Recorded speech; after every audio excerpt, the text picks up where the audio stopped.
Bienvenidas y bienvenidos a Walk Your Words, el podcast donde hablamos de temas que nos importan a todas y todos. Te invitamos a que escuches, reflexiones y actúes. ¡Comencemos! Buenas tardes, días, noches. No sabemos en qué momento nos vayan a escuchar, pero nos da muchísimo gusto contar nuevamente con su presencia aquí en su podcast Walk Your Words. Estamos muy contentos de estar nuevamente con nosotros. Hola, Cas, ¿cómo estás? Hola, ¿qué tal? Qué gusto estar por acá otra vez. Ay, perdón por los ruidos de la calle que nos invaden ahora en esta Los ruidos realidad, de la ciudad. los ruidos de la ciudad. Pero bueno, pues también estamos, nos da muchísimo gusto poder estar aquí con ustedes y tenemos un invitado muy especial que nos da muchísimo gusto poder tener aquí. Tenemos al profe Quique, o bueno, como nosotros lo conocemos de cariño, profe Quique, que ya tenemos muchos años de conocernos. Justo estábamos platicando antes de iniciar la grabación que desde el 2011, 2012 tuvimos ya posibilidad de conocernos y nos da mucho gusto. Profe Quique, bienvenido. Gracias, buenas tardes, días, noches a todos ustedes. Me da mucho gusto estar con ustedes y pues acá estoy para platicar y para conversar sobre el tema que es muy interesante hoy. Así es, muchas gracias, profe Quique. Justo el profe Quique es experto en muchas cosas y ahorita vamos a leer un poco de su semblanza. Pero bueno, en el tema que queremos platicar en especial el día de hoy es el tema de la inclusión.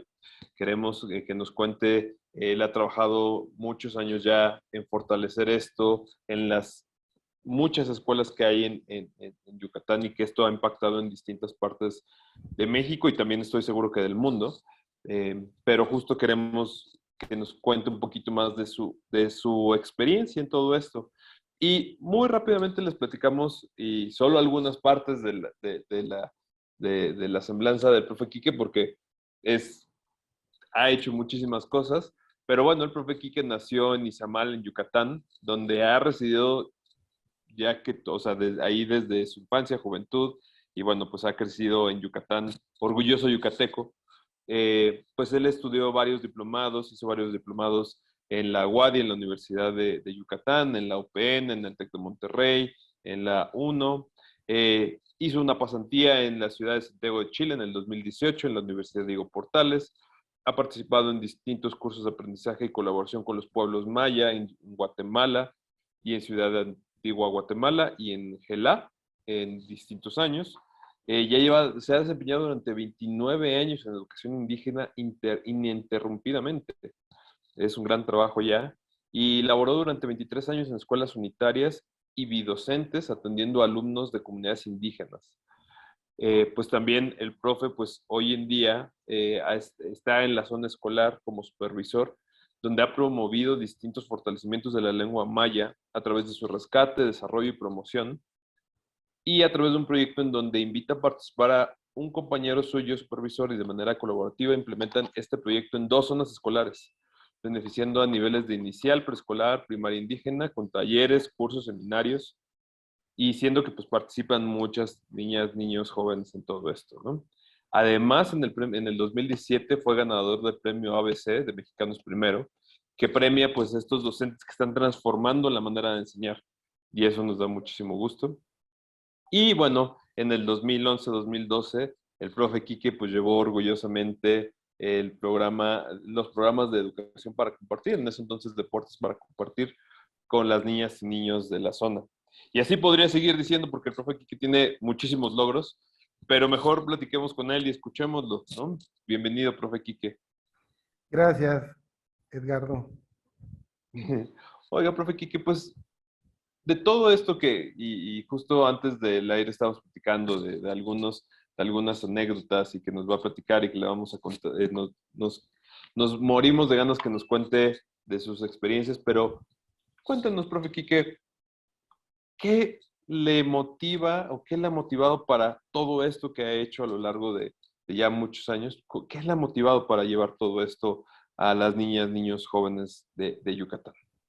Pues primero que nada, pues el gusto de vivir en una comunidad maya. O sea, yo soy eh, oriundo de Yucatán, pero he vivido en la mayoría de mi vida desde niño, juventud, en pueblos mayas, o sea, y creo que el estar en mucho contacto con la comunidad maya, ser maya, también me siento parte de la comunidad maya, es lo que me motiva a trabajar, a seguir, a avanzar y sobre todo a repensar proyectos, a repensar de mi propio trabajo, mi propio, este, mi proyecto de vida como parte de una comunidad maya. Y creo que, pues, yo soy maya hablante, aunque lo aprendí ya grande, así a hablar, pero soy maya hablante, entonces yo hablo maya, la leo, la escribo y justamente seguimos en ese proceso de fortalecimiento de mi lengua, entonces creo que es algo que me motiva mucho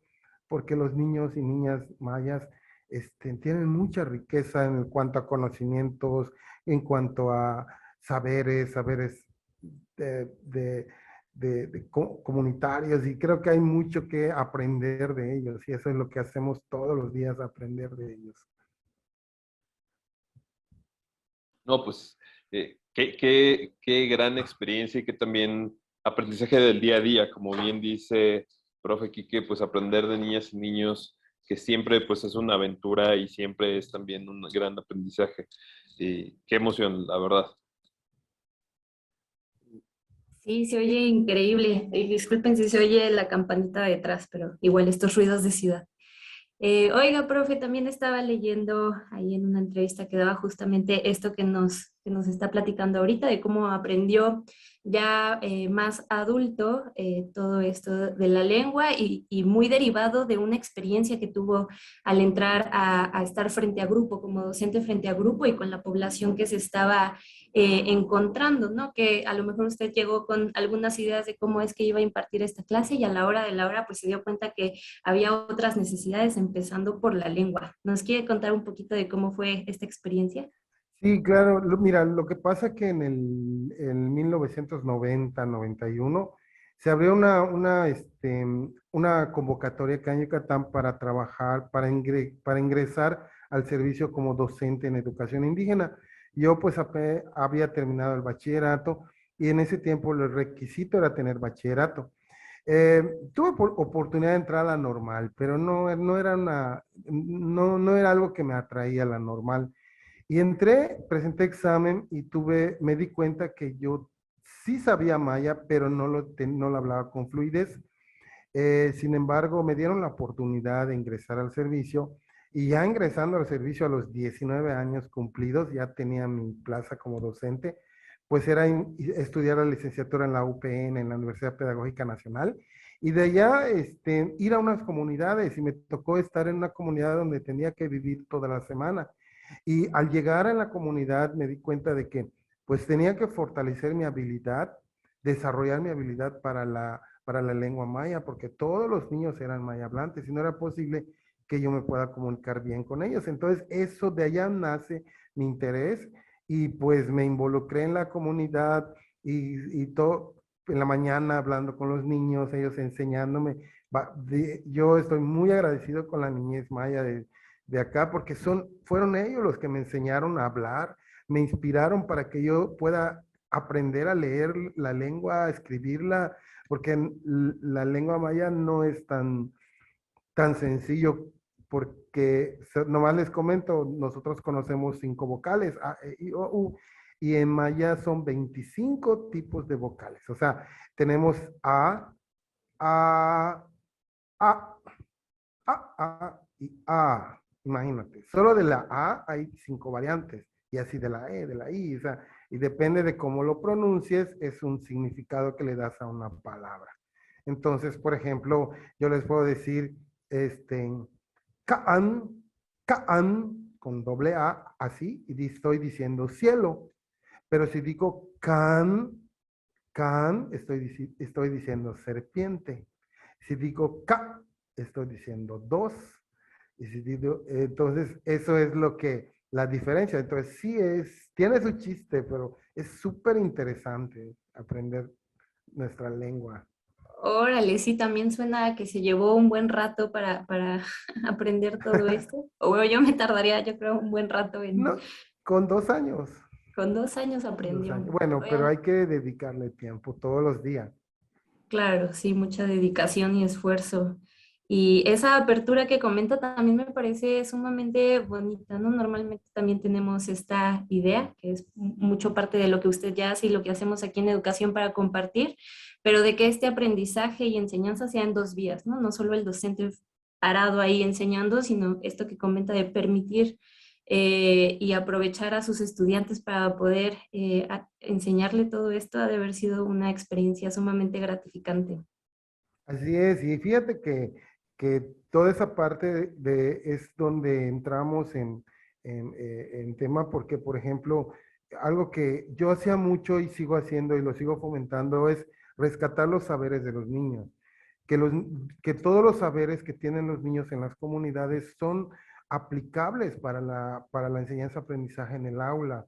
Y justamente hoy eso le decía, porque nuestro tema del día de hoy fue matemáticas, pensamiento, sentido numérico este, pensamiento matemático a través del cálculo mental. Pero yo les decía a los maestros, o sea, antes de llevarlo al pizarrón, llevémoslos a la práctica de los saberes de los propios niños. Los niños saben mucho sobre matemáticas. Nosotros le llamamos etnomatemáticas, porque desde la propia cultura de la etnia, de la propia cultura maya, tienen muchos conceptos, muchas ideas, y eso que hacen ellos, por ejemplo, cuando van a la milpa, miden, cuentan, reparten, distribuyen, todo eso que hacen, eh, pues meto esta palabra de incluirlos. ¿Por qué? Porque ellos esto que conocen lo incluimos en la escuela, en el aula, y ese proceso de inclusión hace que los niños se sientan valorados un poco más. ¿Por qué? Porque no les vamos a enseñar cosas de fuera, sino de lo que ellos mismos partir y avanzar. Entonces, esta en matemáticas es muy importante para darle un sentido de inclusión a la propia cultura de los niños. Sí, totalmente. Es mucho más fácil, o bueno, como más asimilable cuando ya tienes, se toma en cuenta tu bagaje, ¿no? Tu historia, lo que ya conoces en esos años vividos y partir de ahí, porque si no, muchas veces lo que pasa es una total aversión, ¿no? Como, "Ay, no entiendo absolutamente de qué me están hablando, no tengo contacto, no sé ni siquiera cómo lo voy a utilizar", pero eso que rescata este concepto me encanta. Me dieron ganas de leer más al respecto. No, y es súper interesante también el pensar cómo todo esto confluye en la escuela, ¿no? Al final todo esto cómo vive y cómo se mezcla, porque al final del día también, pues, profe, platíquenos porfa de estas experiencias que pueda tener de niñas, niños maya hablantes que conviven con niñas, niños que no necesariamente eh, eh, son maya hablantes, ¿no? Entonces, ¿cómo es esta combinación? O sea, me parece súper interesante cómo ha sido desde su perspectiva. Generalmente esta combinación de niños mayablantes con niños no mayablantes eh, es un poco complicado dependiendo del contexto. Si este contexto es en comunidades rurales indígenas, para los niños mayablantes es muy fácil, es más fácil la apertura hacia el compañerismo, el apoyo y sobre todo al proceso de enseñanza-aprendizaje con los niños no mayablantes, porque tratan de aprender del otro niño el español y a su vez ellos desarrollan su lengua. O sea, esto en el contexto indígena, comunidad indígena.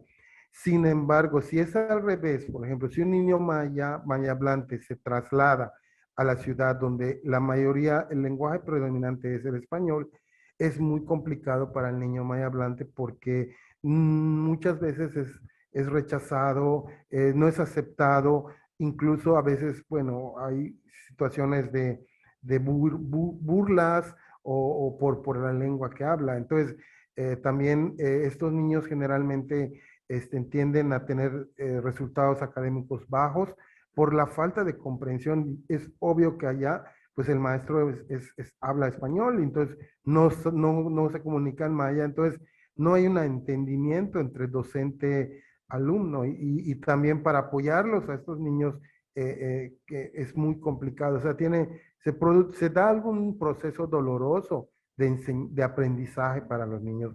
Sí, pero sí reitero, al revés, si un niño no maya hablante va a una comunidad, es más aceptado y su proceso es más, es más llevadero.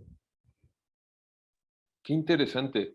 Y es una situación muy particular que sucede en todo México. Al final del día, México tiene una diversidad lingüística muy importante, pero creo que en Yucatán en especial se ha conservado de manera muy rica la lengua maya.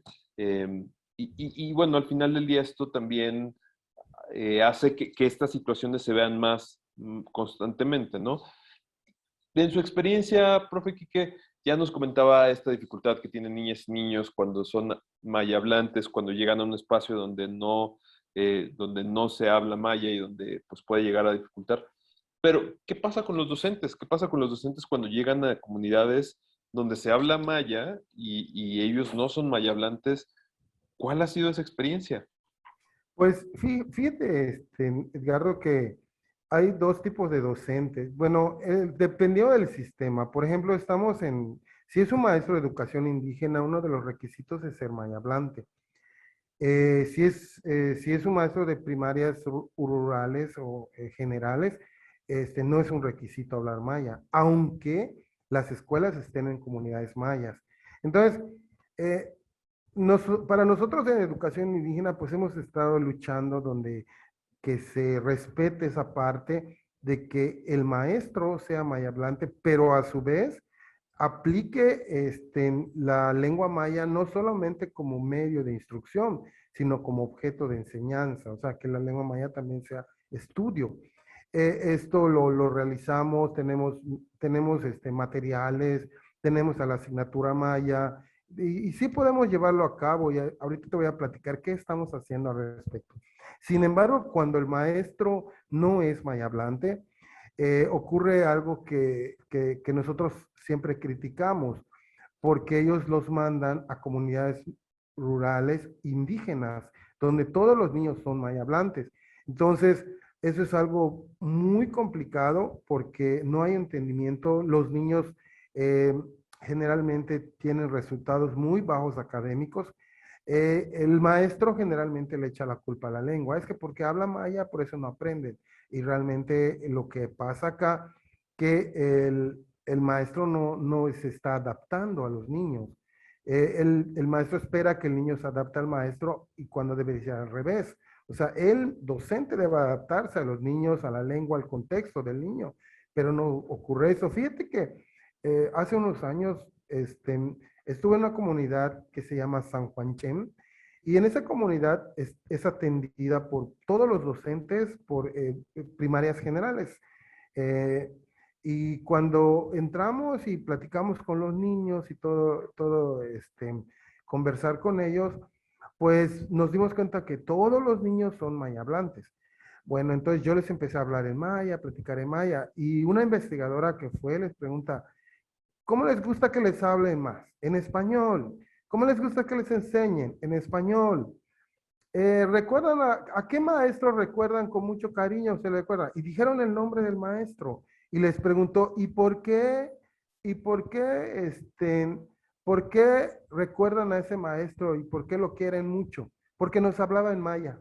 Así de simple. Aunque dijeron, no, pues es que español, español, pero realmente recordaban y querían a ese maestro porque ese maestro les hablaba, les cantaba, les leía en lengua maya. Entonces, aquí vemos la importancia de los niños, que sean alfabetizados y también, no solo alfabetizados, sino también enseñanza, que se les enseñe en su propia lengua. Entonces, es súper importante esta parte de la lengua y que pues hemos pedido, siempre estamos pidiendo que pues no se nos hace caso. O sea, por ejemplo, a veces criticamos al sistema, al gobierno, porque ahorita acaban de declarar que la lengua maya es un patrimonio cultural de Yucatán y tanta cosa. O sea, está bien, el Congreso y el gobierno ya hacen bombo y platillo con la lengua maya, pero hacen poco para que realmente no se pierda la lengua maya y que dolorosamente sí se está perdiendo. Hay municipios, hace poco el INEGI publicó una como fotografía por municipio sobre la lengua maya. Y hay municipios donde el adulto mayor, o sea, de abuelitos y personas adultas, el 80-90% son maya hablantes, pero los niños ya solamente el 10%. Entonces, imagínate cuánto ya se perdió, porque esos niños, futuros adultos, ya no van a hablar maya. Entonces, solo el 10% habla maya. Entonces, sí, es triste lo que pasa, pero también hacen falta políticas públicas para fortalecer, desarrollar y rescatar nuestra lengua. Sí, definitivamente. Y creo que el contexto tiene mucho que ver, ¿no? Justamente en cómo pueden ser aceptados ambas lenguas, qué accesos, qué posibilidades, qué oferta pueden encontrar para que también puedan mantenerla. Por ejemplo, justamente pensando en el contexto, en este caso que nos comenta de los profesores que llegan a comunidades mayablantes, pero no tienen este dominio. ¿Cuál es el papel que juega ahí, por ejemplo, el resto de la escuela o demás docentes para poder como contribuir o apoyar a que este docente pueda llegar a sus estudiantes de una forma más quizá asertiva? O no sé si no es la escuela como tal la que esté actuando, quizá la comunidad de madres y padres, si llegan a involucrarse de alguna manera. Sí, fíjate que cuando nosotros detectamos a un docente, desde la función supervisora o el director, detectamos que llega un docente a una escuela que no es mayablante y los niños son mayablantes, lo primero que hacemos es ubicarlo. Normalmente, por tradición, un maestro nuevo lo envían a primer grado, o así los grados de primaria baja, primero, segundo. Si es nuevo, se va ya. Nosotros tratamos de romper, no tratamos, rompemos con esa tradición, y si detectamos que ese maestro nuevo, de hecho, tratamos de que los maestros nuevos no vayan a primer grado o a segundo, porque en esos grados se da el proceso de alfabetización y los niños están tan pequeños. Entonces, vemos de que de preferencia los que vayan a trabajar primero y segundo grado sean maestros con más experiencia, que sean maestros mayablantes. Eso es lo. Y el nuevo que llegó, si no habla maya, lo pasamos a quinto, a sexto. ¿Por qué? Porque en esos grados, pues el niño debe tener más dominio del español, un español oral un poco más fluido, y sí puede haber comunicación y no cortar esta parte del desarrollo de la propia lengua del niño. Por eso no los ponemos en primer grado ni en segundo, sino en quinto y sexto. Y generalmente en primero y segundo, docentes que tengan experiencia, que hablen lengua maya. ¿Por qué? Porque cuidamos de que la alfabetización sea en la lengua materna de los niños. ¿Para qué? Para que ellos puedan pensar, crear, se desarrollen su propia lengua. Entonces, esa es la idea. Eso es lo que hacemos como escuela o como comunidad educativa. Y hay un acuerdo entre todos, o sea, no hay molestia de parte de los maestros o que haya nada. O sea, esto lo saben y están de acuerdo y con gusto colaboran en esa parte. Y se les pide al maestro nuevo que pues tome cursos, talleres, que se involucre más en la lengua maya y que conozca. Y justamente eso estamos haciendo porque tenemos ahorita desarrollando un taller sobre libros artesanales y que a lo mejor sea otro tema, pero que pues sí me gustaría platicarle más adelante. No, muchísimas gracias, y está súper interesante. Y sí, queremos escuchar sobre estos libros y sobre todo el que nos está platicando. De verdad que nos daría para muchas ediciones del podcast entrar a cada uno de estos temas. Pero, profe, sabemos que usted ha trabajado mucho con distintos programas y pues, ha trabajado mucho por la preservación de la lengua y de que se siga y que se mantenga, y obviamente también la parte de la inclusión en la educación. Ya nos decía que se tiene esta falsa creencia de que porque niñas, niños hablan maya, no están, el aprovechamiento escolar no es el mismo y demás, ¿no? Pero al final del día, pues también es un tema de que el sistema no está siendo amigable para ello, ¿no? Entonces, quiero platicar un poco más del gran trabajo que ha estado haciendo para que esto se logre. Claro, mira, desde que yo estaba trabajando como docente frente a grupo, pues lo primero es es cuidar esa parte de la alfabetización inicial, que la lectura y la escritura sea en su propia lengua, o sea, respetar el pensamiento de los niños y desde allá desarrollar sobre todo proyectos escolares. A mí me encantaba, siempre trabajé en grupos multigrado, o a veces unitario con 6 grados a la vez, a veces bidocente con 3 grados, pero siempre fue lo que me gustaba trabajar y lo trabajaba por proyectos escolares.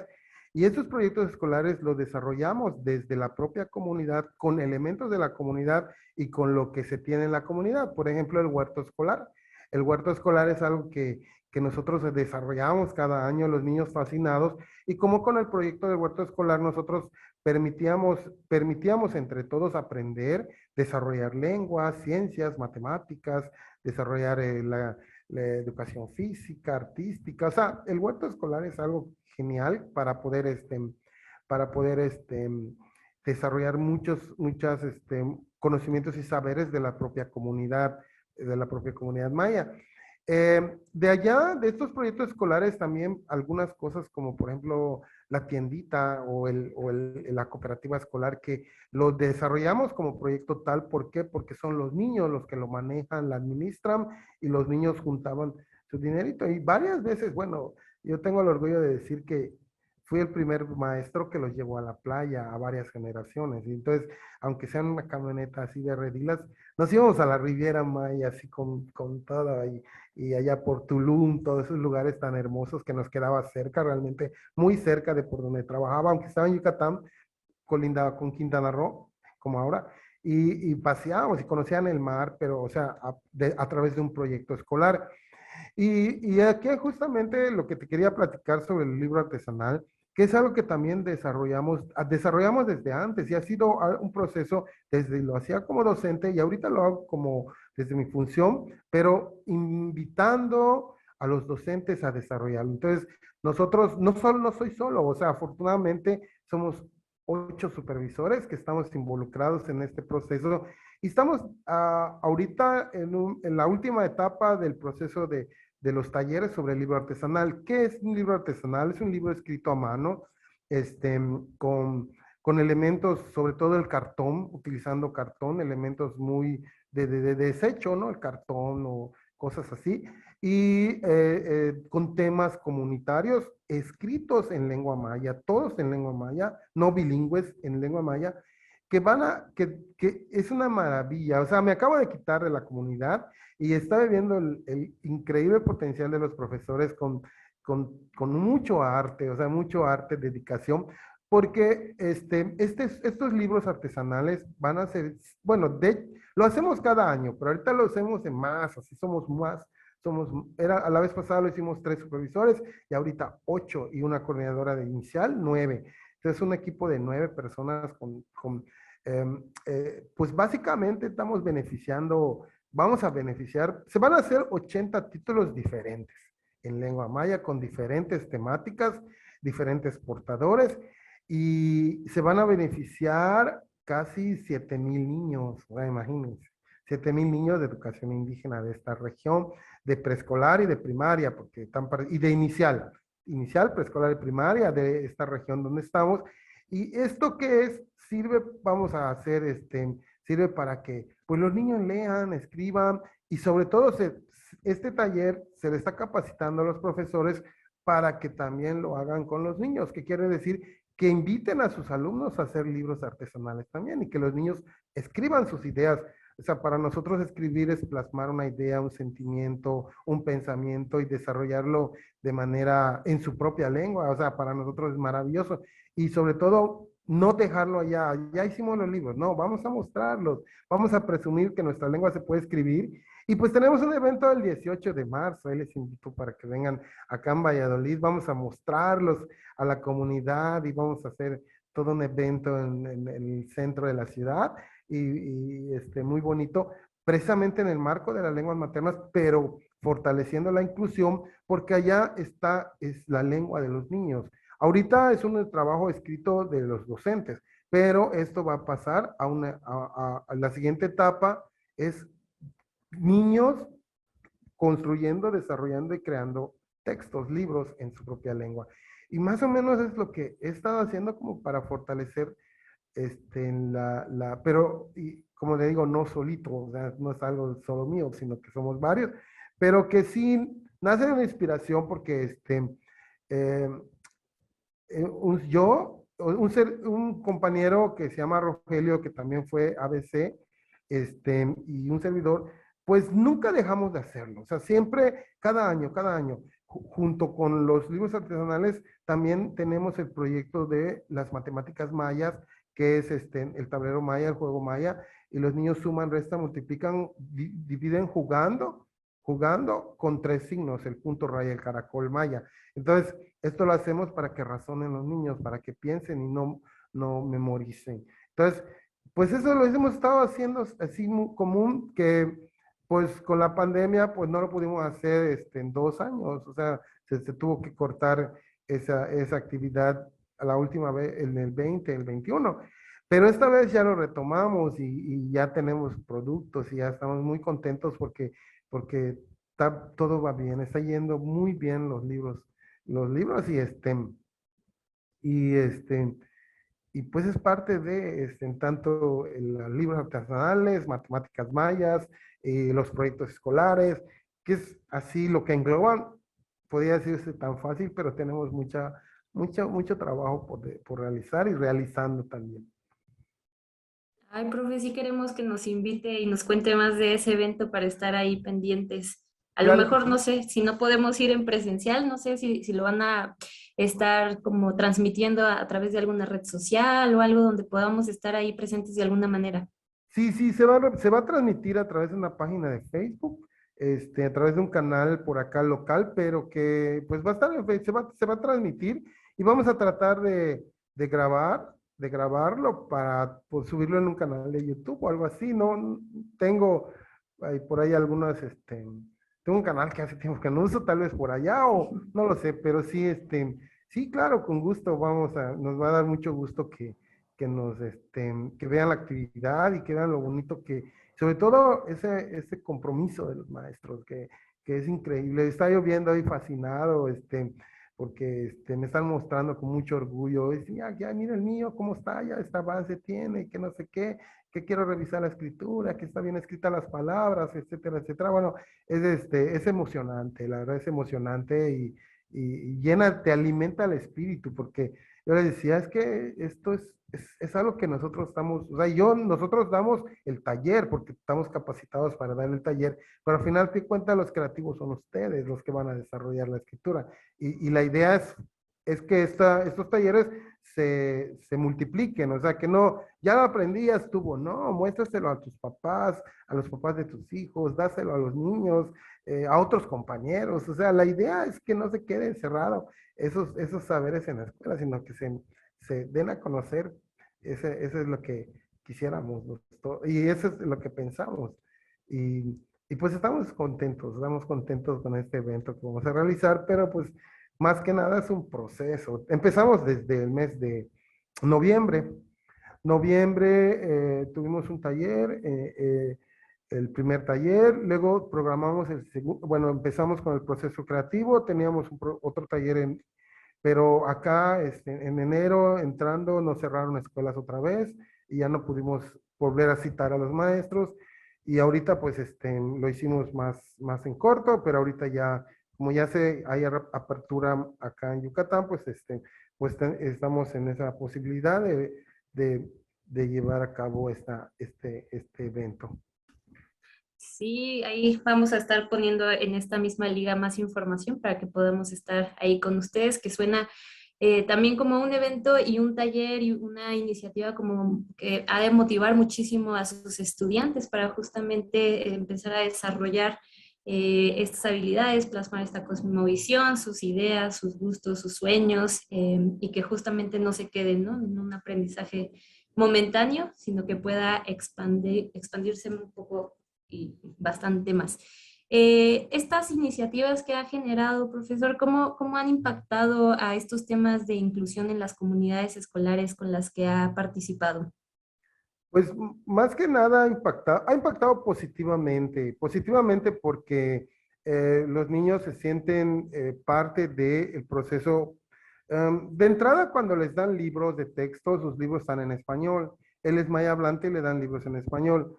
Pero hay algunos libros en maya, pero cada vez son menos. O sea, hubo un periodo de tiempo donde la Dirección General de Educación Indígena promovía que se hagan cuentos, concursos y tanta cosa, pero últimamente todas esas actividades han como decaído. Por eso nosotros pensamos que esto de lo que estamos, por ejemplo, esta actividad, este proyecto que es el libro artesanal, pues está fortaleciendo el espíritu de querer desarrollar, seguir desarrollando, aprendiendo de la propia lengua, de los saberes. Entonces esa parte inclusiva está ya de manera implícita. ¿Por qué? Porque los niños los niños van a leer no solo sobre temáticas de cuentos, sino que hay monografías, hay catálogos, hay historieta, pero todos los temas que se están trabajando son temas de su comunidad, plantas de su entorno, animales. Por ejemplo, acabo de ver uno maravilloso de puras aves de Yucatán y están increíbles. Tengo, ahí le mando por allá, me guardaron el digital, solamente de las imágenes, pero ya cuando estén terminados vamos a ver si los digitalizamos. Entonces, realmente la cuestión es que no solo impacta positivamente en cuanto a llevar saberes comunitarios en la escuela, no como algo extra de la currícula de plan y programa, sino como parte porque contextualizamos. Y eso es algo que tanto a los maestros como a los niños y incluso a los padres de familia les gusta y sobre todo se sienten identificados. Fortalece la identidad de ellos porque están viendo lo que hablan en un escrito, en un texto, y ese texto pues es muy llamativo y bueno, pueden leer su propia historia. Por ejemplo, tenemos recetarios de cocina, recetarios o sea, de plantas medicinales o catálogo de plantas medicinales. Tenemos aquí un tema, cómo hacer una milpa, que es como un instructivo, pero o sea, muy, o sea, visiblemente bonito porque está todo dibujado a mano y bueno, es algo es algo hermoso. Entonces, a final de cuentas, es muy bueno esto porque fortalece la identidad. La inclusión es algo que se sienten incluidos dentro de un programa nacional y no están haciendo actividades extras, sino parte de el propio trabajo del docente. No, qué interesante, profe Quique. O sea, la verdad es que hay todo un mundo de actividades que se tienen que hacer en el tema de la inclusión y a veces preguntamos qué es lo que podríamos hacer. Más adelante le vamos a preguntar específicamente qué podemos hacer desde nuestras casas, de nuestra comunidad para llevar esto. Pero me surgió una duda ahora que nos platicaba de todos los libros y pues cómo todo está al final del día entremezclado y justo cómo se está conservando. Pero ¿qué pasa con el juego, profe? ¿Cómo es que el juego apoya o ayuda en el tema de la inclusión? ¿Cómo desde su experiencia ha funcionado? Pues para nosotros el juego es lo más, lo, es lo básico en el sistema, en el sistema donde nosotros nos encontramos. De entrada, a los, cada vez que nosotros nos reunimos, tenemos una reunión como el día de hoy, y los maestros ya lo saben, entre ellos se organizan los colectivos, tiene que haber juego. Y jugamos entre los maestros para que ellos entiendan y no se les olvide que jugando se aprende. Y jugando se aprende mucho y se aprende bien. Y ahorita, por ejemplo, jugamos, estamos viendo matemáticas, hicieron juegos de matemáticas, porque el tema del Consejo Técnico de esta cuarta sesión el tema central es matemáticas, sentido numérico y cálculo mental. Entonces, creo que eso, y me dio mucho gusto ver a los maestros jugando porque es una práctica que nosotros tenemos, o al menos una invitación para todos los maestros que todos los días estén jugando y aprendiendo con los niños. Y los niños tienen sus propios sistemas de juegos en las comunidades. Por ejemplo, em, hay muy pocos juguetes y los juguetes que tienen los elaboran ellos mismos. Por ejemplo, hacen unos, hace poco para diciembre fui en la comunidad más lejana que tengo, la comunidad se llama Villahermosa, del municipio de Chichimilá. Está súper lejos y para llegar allá pues son casi más de Valladolid ya son casi 2 horas y 1 hora en terracería, o sea, está del difícil el acceso. La comunidad está metida en la selva, entonces, pero llegar allá es ver cómo los niños están jugando, por ejemplo, una especie de madera con ruedas y como no sé cómo lo hacen y ahí se van como un tipo de carretilla que les encanta. Entonces, se divierten, pero construir implica ese juguete, implica conocer geometría, conocer medición, tienen que hacer mucho matemática para que hagan ese juego, ese juguete y luego jugar. Bueno, es algo que, que, que invita, inspira a los maestros de que el juego, y el juego es la esencia del niño. El juego es la esencia del niño y entonces aprovechar el juego para que los niños sigan aprendiendo desde su propio ser. Y qué mejor que juegos de su propio entorno, de su propio contexto. Y esto los hace también ser incluidos, o sea, parte de la inclusión, porque no le estamos llevando pistolas o cosas así para que jueguen, o no se les da eso, sino que se rescata lo que ellos tienen y se lleva a la escuela también, o sea, es parte del entorno escolar de los niños, el juego y los juegos que tienen en las casas, en la comunidad y en la propia escuela. No, no, pues me parece increíble y que también el juego es un lenguaje universal que nos conecta de maneras muy distintas, ¿no? Entonces, eso pues se vuelve a demostrar aquí y pues qué maravilla que tanto los docentes ya lo tengan como muy interiorizado la importancia del juego, como que lo puedan llevar a las niñas y niños. Eso parece fantástico, ¿no? Y, profe, también preguntarle, sabemos, como ya comentábamos hace un momento, en México existe una diversidad de lenguas, culturas indígenas muy grandes, y en varios estados de la República donde no se ha tenido ni siquiera la intención o no se ha tenido el esfuerzo tan grande como en Yucatán de mantener y preservar la lengua y la cultura. ¿Qué es lo que usted podría recomendar a alguien que nos esté escuchando en alguna otra parte del país o del mundo y que le interese trabajar en el tema de la inclusión, el tema de la preservación, todo eso? ¿Qué le podría recomendar? Pues de entrada, conocer cuál es el bagaje cultural de su entorno. Por ejemplo, independientemente de donde viva, pues tiene un bagaje cultural de comunidades indígenas o comunidades diversas. Y creo que conocer y saber que estamos en un mundo diverso y que tenemos diversidad de lenguajes, diversidad de culturas, de organización, de tradiciones y costumbres, y conocerlas creo que de entrada es lo principal, o sea, es conocer. Y segundo, para mí que sería muy interesante y muy bueno que aprendan un idioma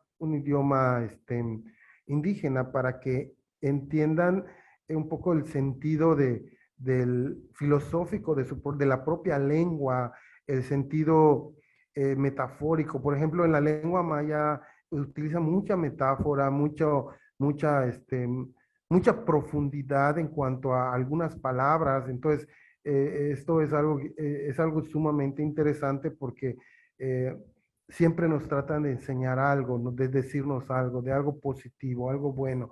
Y pues en la lengua maya hay muchas instituciones. Ahorita que está de moda las redes sociales y las, y esto de la tecnología, la digitalización, hay muchas instituciones que se dedican o están dedicadas a enseñar a,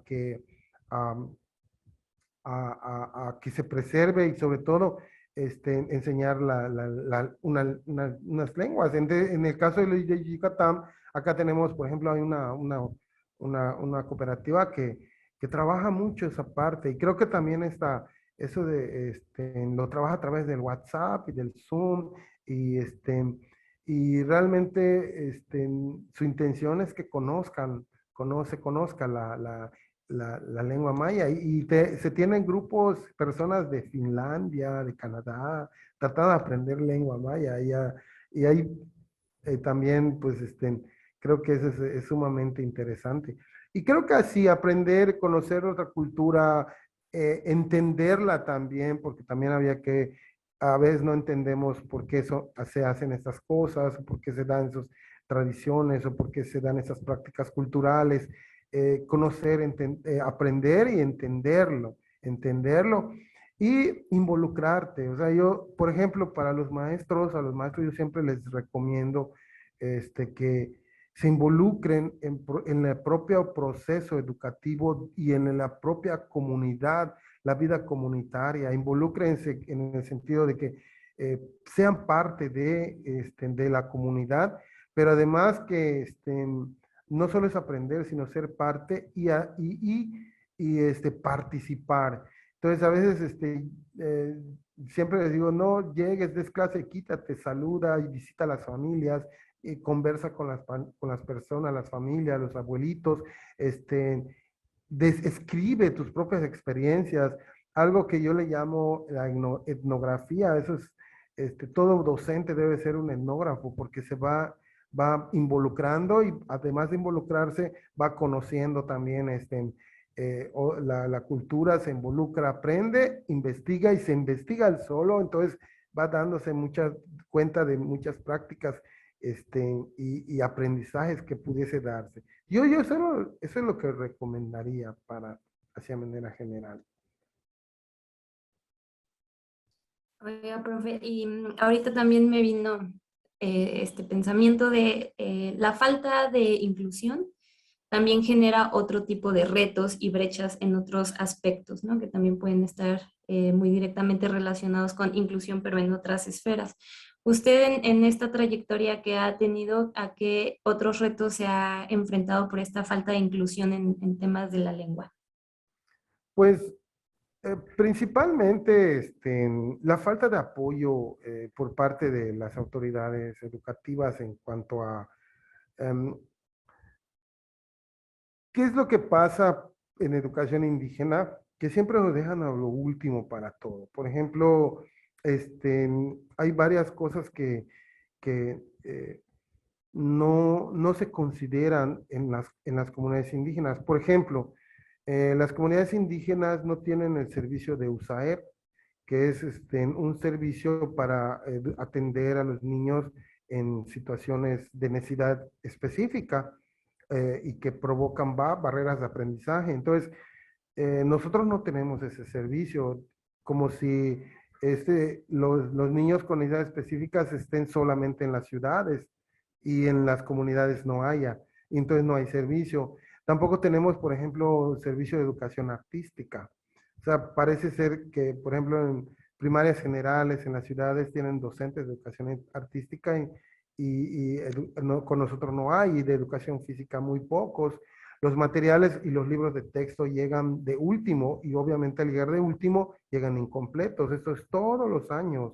Eso es todos los años y que pues es con lo que tenemos que luchar. Por ejemplo, ahorita los maestros en cuarto grado no tienen para los niños libros de desafíos matemáticos y lo necesitan y no hay, simplemente no llegaron.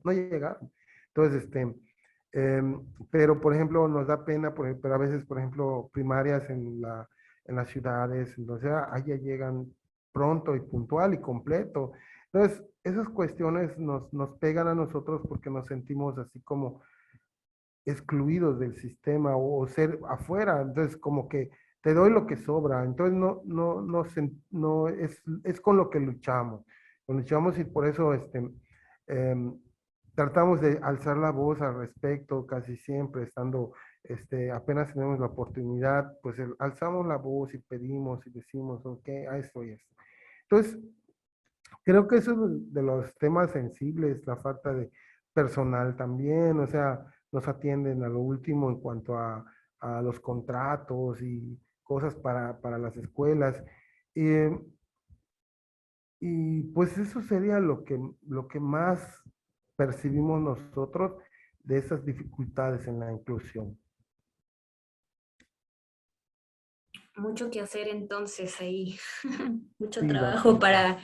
para la comunidad, para las políticas públicas, el gobierno, el sistema educativo, varios agentes aquí que necesitamos ponernos a trabajar más.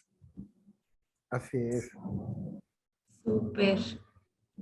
Oiga, profe, pues nos estamos empezando a quedar sin tiempo, lamentablemente, y seguro en una edición más adelante queremos que esté nuevamente aquí y nos platique más, pero la verdad no me quiero ir sin preguntarle qué es lo básico si quisiéramos aprender o iniciar en el proceso de aprender maya, qué es lo básico que deberíamos de saber y que nos pueda compartir a los que nos están escuchando. Claro que sí. Lo básico para aprender maya es tener ganas de aprender, es lo principal, querer aprender. Y de allá, pues, hay varios niveles, ¿no? Está el nivel inicial, el básico, el intermedio y el avanzado. Esos son los niveles que se manejan. El inicial para lo básico, por ejemplo, contar, aprender a contar los números, ¿no? O sea, y los números son del 1 al 10, 11, y luego se van repitiendo, así como el español. Y jun es 1, jun, ka 2, osh 3, kan 4, ho 5, wak 6, uk 7, washak 8, bolón 9, lahun 10 y buluk 11.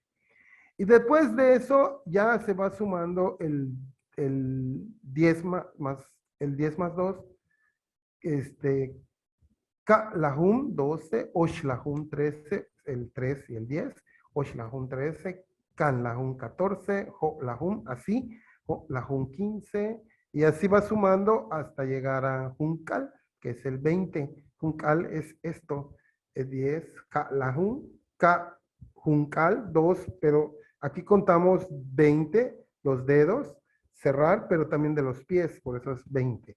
Junkal Jun, Junkal K, Junkal Jun 21, Junkal K 22, y así sucesivamente. Y una vez que aprendas, pues aprender los colores, los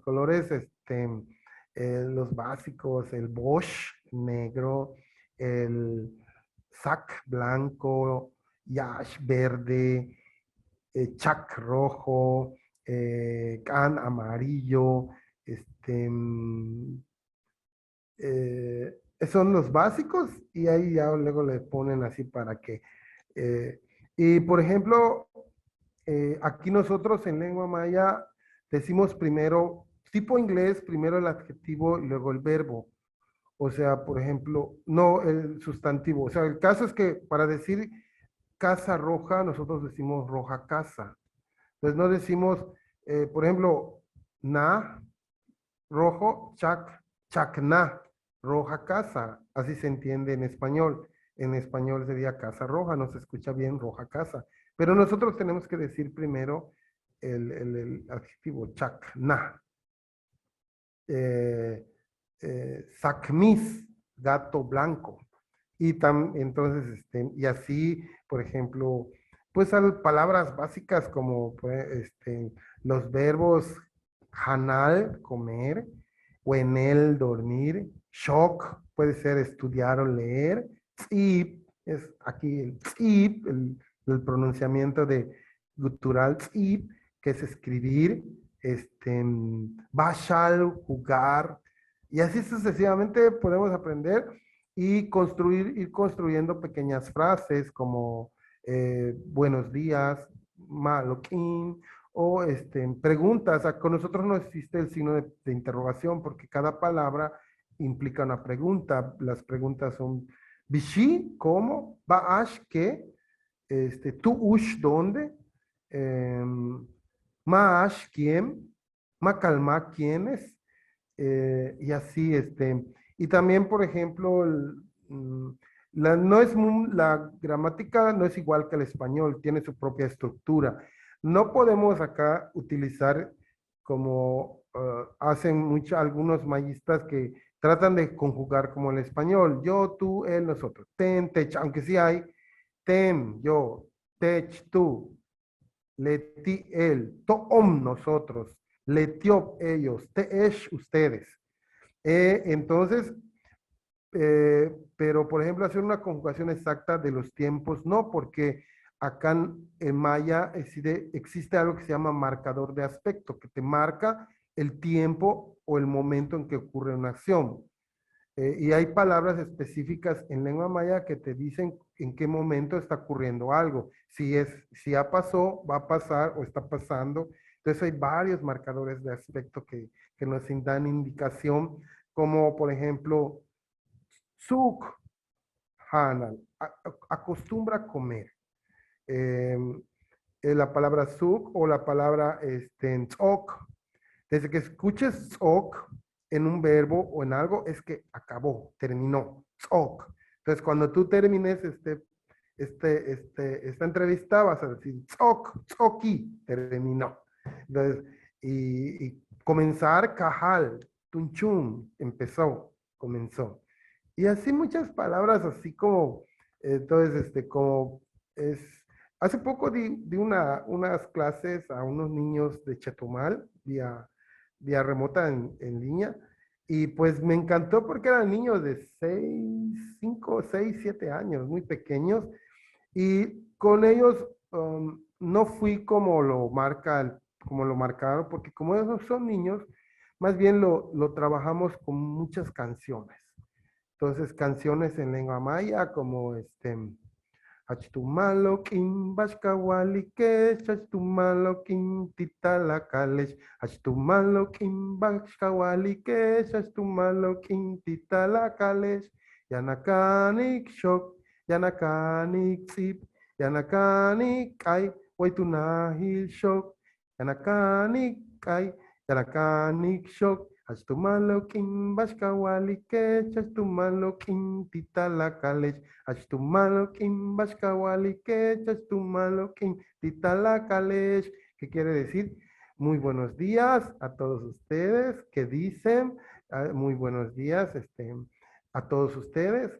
Y dice, vas a aprender a leer, vas a aprender a escribir, vas a aprender a cantar aquí en la escuela. Así básicamente es lo que dice esta canción. Wow, felicidades. Está increíble. Muchísimas gracias por compartirnos esto. Y me queda claro que tenemos que practicar, ¿cómo sería? Bueno, tenemos que hacer mucho shock. Mucho shock. Exacto, ¿no? Mucho zip, escribir, shock, Ajá. zip, kai, cantar, y canik es aprender. Sí, Canik canik. aprender. De todos modos, ahí les voy a mandar después en privado una convocatoria para que si alguno se interesa para aprender. Están muy prácticas las clases porque son maestros que dan clase, no maestros que dan clase a niños, entonces saben enseñar, saben la manera de enseñar y bueno, no es aburrido y es vía remota. Y pues está muy padre, está muy bonito esto que se hace y les encanta, les encanta. Pues muchísimas gracias, profe Quique. De verdad, nos quedamos con, yo creo que muchas aprendizajes y muchas ganas de aprender más cosas, pero de verdad, muchas gracias por compartirlo. A ustedes, muchísimas gracias por invitarme y sobre todo darme la oportunidad de platicar sobre algo maravilloso que es nuestra lengua maya, que es nos encanta, o sea, ¿cómo le digo a maya? Tiene utstinwich, maya, me gusta mucho la lengua maya, Kabetkin Anik, necesitamos hablarlo, Kabetkin Tuklik, necesitamos pensarla, Kabet in Esik, necesitamos mostrarla. Eso es lo que es esta oportunidad, pues estoy sumamente agradecido por esto, esta oportunidad de platicar sobre la inclusión, sobre nuestra lengua, que es cómo la desarrollamos de manera inclusiva y fortalecemos la identidad también. Sí, muchísimas gracias, profe Quique. Yo en lo personal también me voy como muy emocionada, muy motivada, con muchas ganas de investigar más, de empaparme más de todo esto. Ahí voy a poner atención a esa convocatoria que nos comparta. Y, profe Quique, pues estamos ya cerrando este podcast. Le agradecemos muchísimo esta participación, esta apertura. Y no sé si le gustaría apoyarnos a cerrar en Maya con esta edición del día de hoy. Si nos regala también unas palabras más que ya hasta nos cantó y lo disfrutamos muchísimo y queremos todavía un poquito más para este cierre.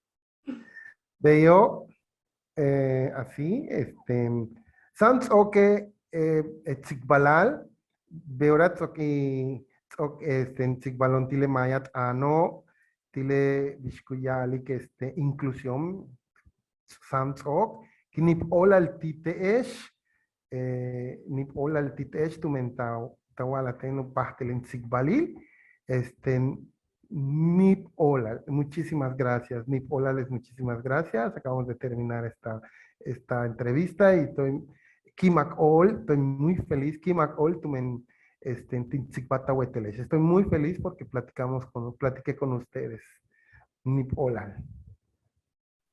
Muchísimas gracias, profe Quique, todo un gusto escucharle y muchas gracias a todas y todos nuestros amigos que estuvieron aquí el día de hoy con nosotros. Estén muy pendientes de los comentarios para ver todo lo que platicamos el día de hoy. Si están más interesados, también podemos hacerle llegar estas preguntas al profe Quique para mantener la conversación. También nos gustaría, profe Quique, que nos acompañe en otra edición de este podcast. Y pues bueno, no se les olvide seguirnos, suscribirse al canal de Educación para Compartir y seguir estos videos, estos podcasts de Walk Your Words para enterarse de más temas muy, muy interesantes, muy divertidos, personajes increíbles como el día de hoy que tenemos el honor de estar aquí en la presencia del profe Quique. Y pues bueno, nos despedimos. Gracias, Edgardo. Gracias, profe, nuevamente. Gracias, profe Quique. Gracias, Cas, y nos vemos muy pronto. Gracias por escuchar. Ahora toca reflexionar y actuar. Nos vemos en el próximo capítulo de Walk Your Words.